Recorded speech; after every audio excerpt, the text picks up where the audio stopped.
everyone, it's Tara. Welcome back to my channel. Today I'm here with my July wrap-up.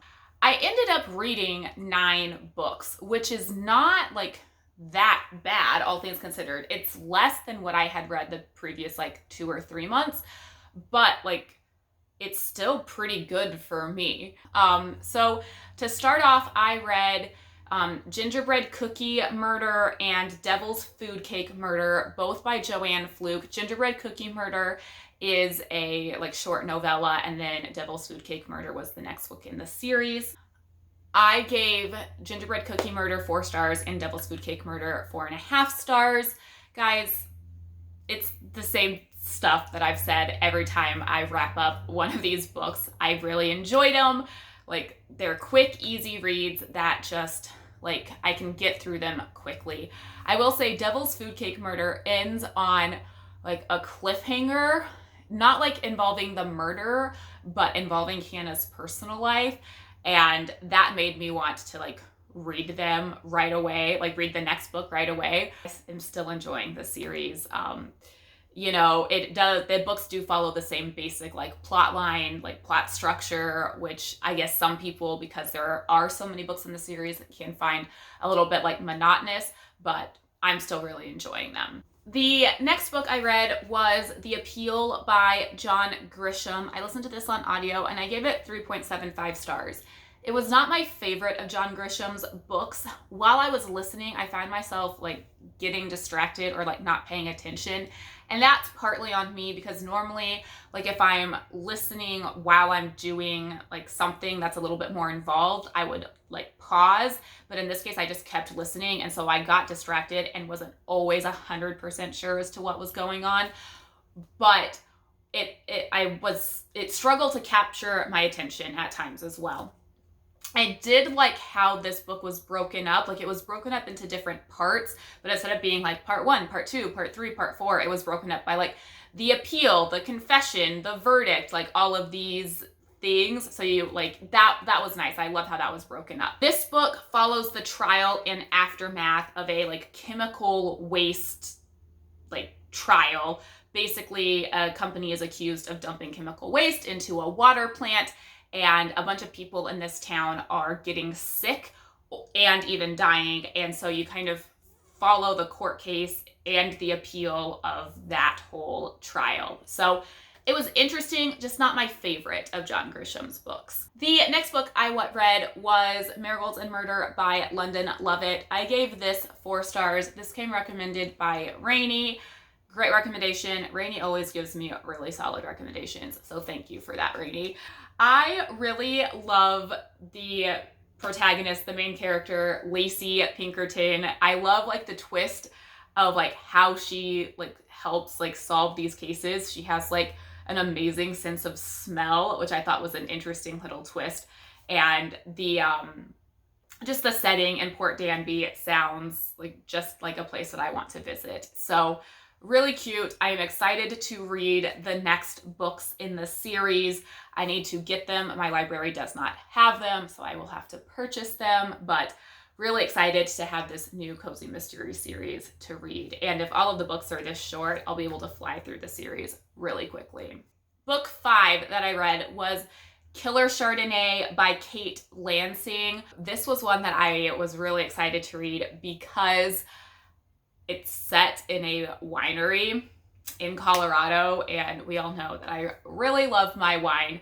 So I was not disappointed by this book. I gave it 4 stars. It was not my favorite cozy mystery I've ever read, but I really enjoyed it. I enjoyed the main character, Parker. I liked that there was little tidbits about wine and the winemaking process sprinkled in. My one complaint about this book is that the murder happened in the first chapter. I tend to like it when the murders happen a little bit later, you get a little bit of buildup.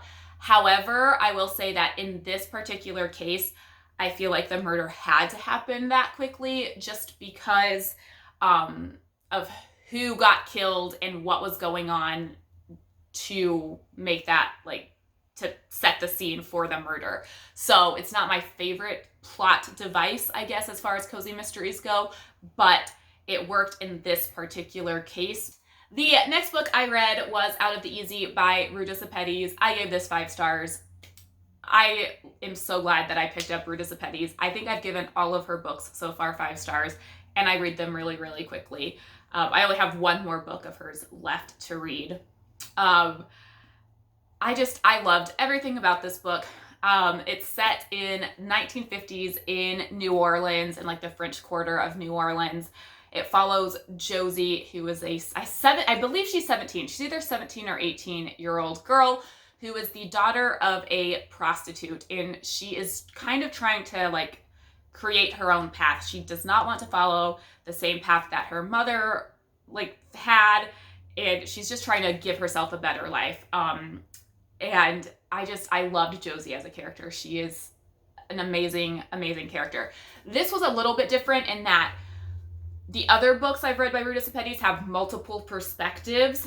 This book was only told from Josie's perspective, which was a little bit different, but I liked it. This book also has a little bit of like a mystery element to it, which I really enjoyed.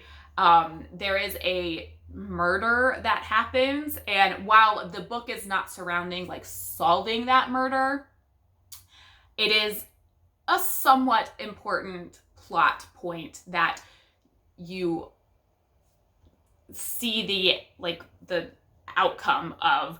So it's not like a mystery book. I would not qualify this as a mystery, but I liked that there was that little bit of like, oh, this person died and what happened. So really enjoyed this one. All right, then I read Fangirl by Rainbow Rowell. I gave this 4 stars. This was my only other audio listen this month. I did not hate it. I love that it was set in college and that Kath is like a college freshman, and getting that perspective. I haven't read a ton of books about like that, like with that age group. And I do want to read more. I'm going to probably be in the minority when I say that I think there was too much of the Simon and Baz like story. One thing that I do not like in books, and I cannot explain to you why. Like, I've tried explaining to John, and he's like, I don't understand why you don't like this. I am not a fan of like stories within stories. Like, you can like reference other books and whatnot, but like, I don't like having like pages upon pages of a story within a story in a book, because then I'm like, do I need to be paying attention to like everything that's happening between Simon and Baz? Or is it like not really like relevant? And I feel like it's just it's like another whole story that I have to follow. And I'm not a fan of that. Now, granted, I know that the whole premise of this book is that Kath writes fan fiction. Like, I get that. Like, so I get that, like, yes, it was probably more relevant and necessary in this book than maybe other books. But if I had been physically reading this, I would have skipped like all of the pages of her like reading her fan fiction to like other characters, and all of the like references at the end of the book to like Simon and Baz, or at the end of every chapter about Simon and Baz. I probably would have skipped it if I was reading it physically, because I didn't really see how it was relevant to the story, like to the actual book itself. I didn't hate the story. I just would have probably skipped, I don't know how many pages it covered. Like, I would have skipped a lot of that.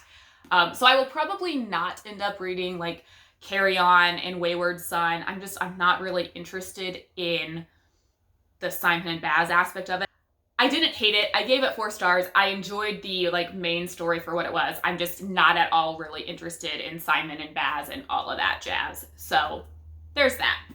Then I read Jurassic Park by Michael Crichton. I gave this 4 stars. I was pleasantly surprised by this. I was a little bit hesitant just because like I know it's very science-y based. I was a little bit hesitant about how I would like it. I had seen the movie years ago, and I was like, is this something I really want to read? But I'm so glad that I did. Like, the movie and the books definitely differ, like, but the same like plot line is the same, but there are things that happen in the book that are not in the movie and vice versa. But overall, I really enjoyed it. there were some like more science-y like terms and like some science like explanations that I kind of glazed over, but I didn't think that it detracted from the story too much. Me like not like paying attention to like some of the computer references and stuff. But overall, I really enjoyed it and I'm glad I read it. And the last book I read in August was The Case for Jamie by Brittany Cavallero. I gave this 4 stars. This is book 3 in the Charlotte Holmes series. I liked the structure of this one. In this book, Charlotte and Jamie are not together the entire time. So you get 2 different perspectives. You get their 2 different perspectives in the other books as well, but they are not in the same city throughout most of this book. And I like that because I feel like you got to know each of them a little bit better as individual characters as opposed to the duo. So I really liked that. And I liked that Jamie kind of was more of the focus in this one because I really like Jamie as a character. So I don't want to say too much just because it is the 3rd book in a series, but I'm enjoying it. I'm enjoying the series and really looking forward to the next book. So those are the 9 books I read in July. Thank you so much for watching. Until next time, happy reading. Bye.